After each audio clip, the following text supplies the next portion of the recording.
सभी आए हैं। हमारे वक्ता ने बताया कि आखिर हमको बिल प्रोटेस्ट क्यों चाहिए। आज हमारा कुंभलगढ़ की बात करो। कुंभलगढ़ में आदिवासी लोग बहुत लंबे समय से मांग कर रहे हैं।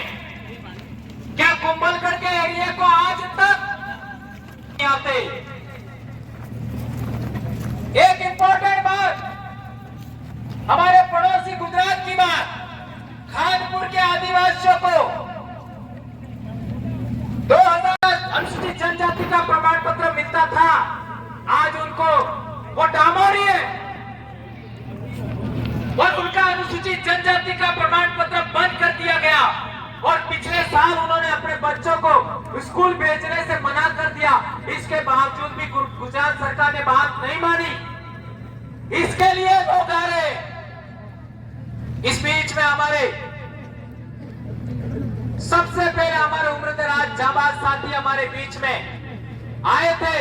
ऐसे हमारे आरपी दादा राम प्रसाद जी डिंडोर साहब हमारे बीच में आए हैं। उनका धन्यवाद, जोहार, अभिनंदन। तो मैं बता रहा था, ऐसी ही आज जैसे दीपक भाई कुराना भी आए। दादा जय जोहार। वहां का देख लीजिए, दादरा नगर हवेली में 70 से 80% आदिवासी था। आज देख लीजिए, इतना इंडस्ट्री बनाया है, इतना उद्योग धंधे लगाया है कि आदिवासियों की वहां हालत खराब है। आवाज साथियों, चर्चा मत करना पास में। आज मध्य प्रदेश के हालात देखिए, वहां भरी बारिश के अंदर हमारे आदिवासियों के मकान थे, वे बुलडोजर से गिरा दिए गए। अंग्रेजों ने घरों पर बारिश में बुलडोजर चलाया था तो अंग्रेज ज्यादा गलत थे कि आज के प्रशासन शासन? विचार करिए। अरे आदिवासी लोग तो घोंसला नहीं तोड़ते हैं। अपने घर के अंदर सांप घुस जाए तो दीपक जलाते हैं। सांप को मारते नहीं, दीपक जलाते हैं। सांप अपने आप निकल जाता है। अरे बहुत डेंजर बात। गमला गमला गुड़ जाना है तो जाने, और कितना गंद मारते हैं। इसके बावजूद उनको नहीं मारते। आटा डाल देते हैं, हल्दी डाल देते हैं, दीपक करते हैं, वो अपने आप चले जाते हैं। यह प्रकृति की समझ रखता है आदिवासी। और उनके घर आप गिरा रहे हो, और वो भी बुलडोजर से। जब भयंकर बारिश हो रही है तब। अब सवाल पैदा होता है कि आदिवासी डर जाएगा, ऐसा समझते हो क्या? तो ये गलतफहमी अपने दिल दिमाग से निकाल देना। आदिवासी आज तक किसी से डरा नहीं है, तो अब तुमसे डरेगा क्या? नहीं डरेगा। और सवाल पैदा होता है कि हम यहां क्या करना चाहते हैं? आखिर क्यों इन लोगों को यहां पर बुला रहे? तो आप लोगों ने ये ज्ञापन 150 से ज्यादा ब्लॉक में दिया, 150 से ज्यादा। आज से पहले आदिवासी संगठन ने, ये संगठन भी नहीं है बिल प्रदेश मुक्ति मोर्चा, इसका कोई अध्यक्ष नहीं है। आज तक किसी आदिवासी संगठन ने या किसी बैनर ने इतने ब्लॉक में एक ही दिन में ज्ञापन दिया था क्या? नहीं दिया था। देश आजाद होने के बाद तो आखिर इसमें ऐसा लिखा क्या है? हमने पूरे इलाके से मुद्दे मंगवाएगा, आपके इलाके में क्या मुद्दे हैं? तो जो जो लोगों ने दिया वो इसके अंदर सबमिट किया गया है। तो मेरे कहने का मतलब यह है, इसके अंदर जितनी भी मांगे रखी गई है, क्या आपने इन 70-75 साल में उन मांगों को पूरा किया क्या? नहीं किया। तो इतने साल बहुत होते हैं। आज पिछले दिनों अखबार में छप के आया कि बनासकांठा के अंदर हमारे आदिवासी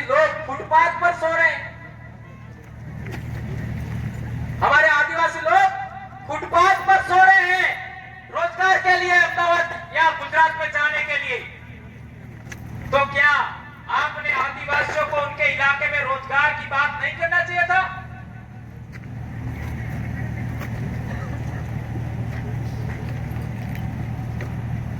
क्या किया गया रोजगार के नाम पर? मैं कहना चाहता हूं, हमारा एक बड़ा मुद्दा है जल आरक्षण। यदि हमको साबरमती का पानी मिल गया होता, यदि हमको माही बांध का पानी पूरे इलाके में मिल गया होता, यदि हमको गडर का पानी पूरे इलाके में मिल गया होता, यदि हमको नर्मदा डैम का पानी मिल गया होता, यदि हमको तापी डैम का पानी मिल गया होता,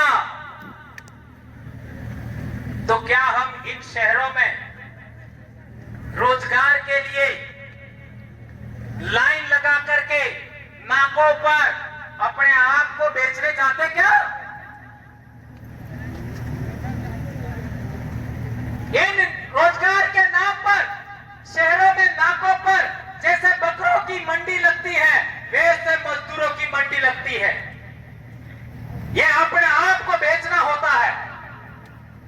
भारत देश के अंदर आदिवासी को इतना मजबूर कर दिया गया है कि वे अपने आप को बेच रहे हैं। आपने सुना होगा अखबारों के माध्यम से कि आदिवासी लोग अपनी बेटियों को बेच रहे हैं। क्या यह बात सही है, गलत है? अब बेटियों को बेचा जा रहा है, अपने खून को बेचा जा रहा है। क्या हाल बना दिया आदिवासियों का। और विरोध करने वाले कौन है पता है? हमारे अपने, और वो भी अपने दिमाग से काम थोड़ी कर रहे। उनको कहा जाता ऐसा बोलो, वो तो उनकी खुद की जबान नहीं बोल रहे, काय को इनका विरोध करना है? काय का विरोध करना? वो आगे से लिख के दिया जाता है कि ऐसा ही बोलना है, ऐसा ही करना है, तब जाके वो तो बोलते हैं। इसलिए कोई घबराने की जरूरत नहीं है। एक बात और, सलूम्बर के जो भाई आए हैं, सलूम्बर में हमारा राजा सोनारा भील कब था? ये ज्ञात होना चाहिए। 12वीं सदी में कब था? 12वीं सदी में सोनारा भील सलूम्बर में हमारा राजा था। तो 12वीं सदी में ही पृथ्वीराज चौहान भी थे। ये बात ध्यान रखना होगा। और 12वीं सदी में सामंत सिंह गोहिल भी थे, जिनके वंशज डूंगरपुर बांसवाड़ा में राजा बने थे, सामंत सिंह। यानी 12वीं सदी में ही सोनारा भील हमारा राजा था। और 12वीं सदी में ही आपका चौहान वंश का प्रसिद्ध राजा पृथ्वीराज चौहान था। और 12वीं सदी में ही हमारे इलाके में शरण लेने के लिए आए थे सामंत सिंह जी, वो भी उसी जमाने की बात है। और सामंत सिंह जी को मेवाड़ से कीर्तिपाल आपका चौहान ने निकाल दिया, तब आए थे सुरक्षा के लिए। ये इतिहास पढ़ लेना। अब सवाल पैदा होता है कि 11वीं सदी में ये घटनाएं जब घट रही थी, तब हमारे बाप दादा राजा महाराजा थे। हमारी महिलाएं राजकुमारियां और रानियां थी, हमारे युवा राजकुमार थे। डूंगरपुर की बात कर लो, 1282 अर्थात 13वीं सदी। 13वीं सदी में हमारा बाप डूंगरपुर में राजा था। डूंगर भील, जब डूंगर भील हमारा राजा था डूंगरपुर में, तो हमारे बाप दादे आपका नए युवा है वो राजकुमार राजकुमारियां थी, रानियां थी। उससे आगे बढ़ो, बांसवाड़ा की बात करो। बांसवाड़ा की हम बात करते हैं, 16वीं सदी में हमारा राजा था बासिया भील। 16वीं सदी में कौन? बासिया भील। 1515 कहो, 1515 से 1530 ये भी हमारे राजा थे। अब सवाल पैदा होता है कि कुशलगढ़ की बात करो। कुशलगढ़ में हमारा राजा कब था? 1671। 1671 का मतलब हुआ 17वीं सदी। तो मैंने केवल दक्षिणी राजस्थान की बात बताया। 12वीं सदी से लगा करके 17वीं सदी तक हमारे बाप दादे राजा थे। यही हालात मध्य प्रदेश का देख लो। अलीराजपुर, झाबुआ, रतलाम और दूसरे इलाके, उनमें आप इतिहास पढ़ लो। इसी पीरियड में हमारे बाप दादे राजा महाराजा थे। हमारी महिलाएं रानियां थी, हमारे नवजवान राजकुमार राजकुमारियां थी। पड़ोस में देख लो, दाहोद, पंचमहाल, महिसागर, अरवल्ली, साबरकांठा, ये पूरे इलाके में हमारे बाप दादे राजे महाराजा थे इसी पीरियड में। और आगे बढ़ो, नर्मदा में, छोटा उदयपुर में, बड़वानी में, महाराष्ट्र तक चले जाओ, पूरे इलाके में हमारे बाप दादा राजा महाराजा थे। और डांग में तो आज भी राजा हमारे। तो आज सोच लीजिए, इतना साल पहले, 500, 600, 700 साल पहले हमारे बाप दादा राजा थे। आज हम लोग मजबूर हो गए हैं, मजदूर हो गए हैं, लाचार हो गए हैं। हमारी बात कोई नहीं सुनता, हमारी बात कोई नहीं सुनता। इस वजह से ये जन जागरण चल रहा है। संविधान की 5वीं अनुसूची कहती है, संविधान की 5वीं अनुसूची कहती है कि आदिवासियों के साथ में सम्मान होना चाहिए। और वो भी आदिवासियों के जनप्रतिनिधि हैं, एमपी एमएलए है, उन लोगों की सलाहकार परिषद होनी चाहिए, उसकी बात सुनी जानी चाहिए। आज तक हमारी बात सुनी नहीं गई। राज्य का शासन प्रशासन हो, देश का शासन प्रशासन हो, आज तक आदिवासियों से कोई संवाद नहीं किया। हम मांग करते हैं, हर एक जिले का जिला प्रशासन, कलेक्टर, एसपी, एसडीएम, उपखंड अधिकारी, थानेदार, तहसीलदार, पूरे बिल प्रदेश टेरिटरी की बात है, एक इलाके की बात नहीं। जो आरएस आईएएस ऑफिसर हैं एक जिले में जितने भी, वे महीने में एक बार आदिवासी संगठनों से संवाद करें कि आप क्या चाहते हो। ऐसा होना चाहिए कि नहीं होना चाहिए? कौन कौन चाहते हो हाथ ऊंचा करो। सारे पेपर वाले फोटो ले लो। यदि ये फोटो नहीं छपा तो कल से सब काम छोड़ करके होलियां जलाना शुरू पेपरों की।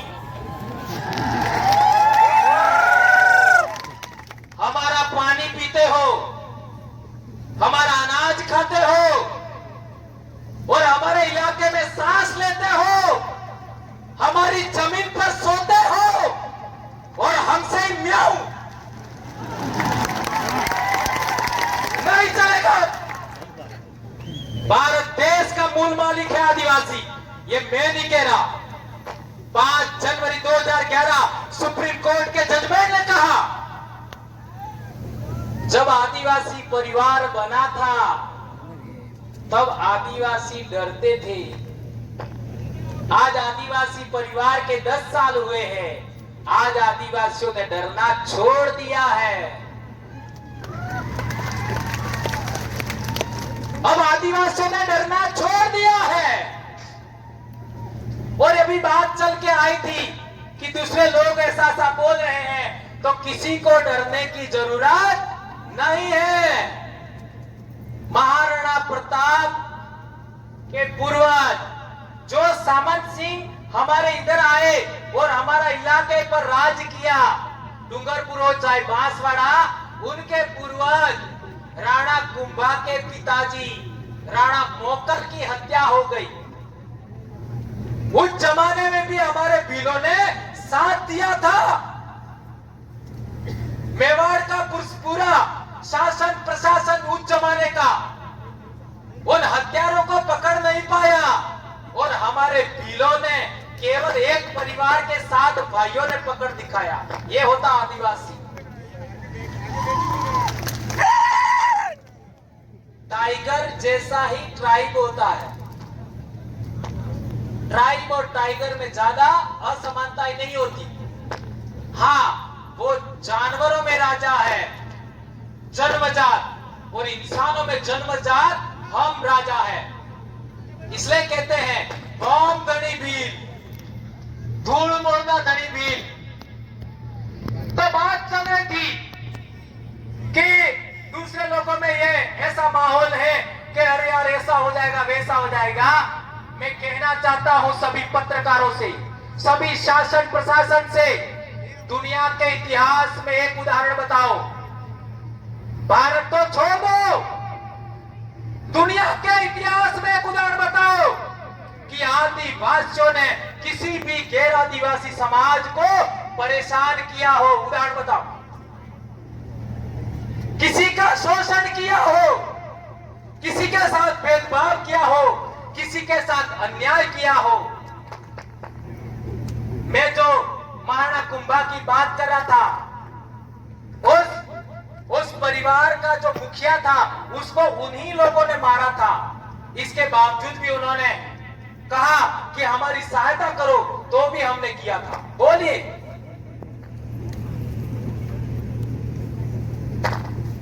जिसके पिताजी को उन लोगों ने मारा, उन्हीं लोगों को सपोर्ट किया। और तो और गुहिल वंश की बात करो, सबसे पहले गुहिल वंश का कोई राजा था गुहिल, उसको हमारे भील राजा कौन थे, मांडली भील ईडर के, उन्होंने अपने परिवार में रखा, परिवार में पाला पोसा, परिवार में बड़ा किया अपने राजकुमारों के साथ, और उसी को राजगादी सौंपा। इससे महान कौन कौन हो सकती है बताओ? कौन हो सकता है? अपने बच्चों को दूसरे दर्जे पर रखते हुए जो बच्चा शरण लेने आया दूसरे समाज का, उसको भी राजगादी दिया। यह है उदारता भीलों की। और भील गहरा गहरा नत्थु खेरा नहीं है जो तुमसे डर जाएगा। अंग्रेजों का राज पूरी दुनिया में था, उनके राज में सूरज डूबता नहीं था। भील उनसे लड़े तो तुमसे डर जाएंगे क्या 5 साल वालों कैसे? ये सोचने वाली बात है। इसलिए कोई ये ना कहे कि हम इनको डरा देंगे और यह रुक जाएंगे। तो मानगढ़ के लोग, मानगढ़ पर जो लोग आए थे, अंग्रेजी सेना ने इतना घेर रखा, मर गए लेकिन पीछे नहीं हटे। तो आज तो हम पढ़े लिखे हैं भाई, आज तो हम सर्विस कर रहे हैं, शासन प्रशासन में हम हैं। हम डरने वाले हरगिज नहीं हैं। और मेरे कार्यकर्ताओं को, आदिवासी परिवार के कार्यकर्ताओं को सिखाया गया है कि हमारा दोबारा जन्म नहीं होने वाला है। क्या होने वाला है? हमारा दोबारा जन्म नहीं होने वाला है। और मैं इतना श्योर हूं कि हमारे साथ इतने कष्ट झेलने के बाद, इतनी परेशानियों के बावजूद हम आगे आगे क्यों बढ़ रहे हैं?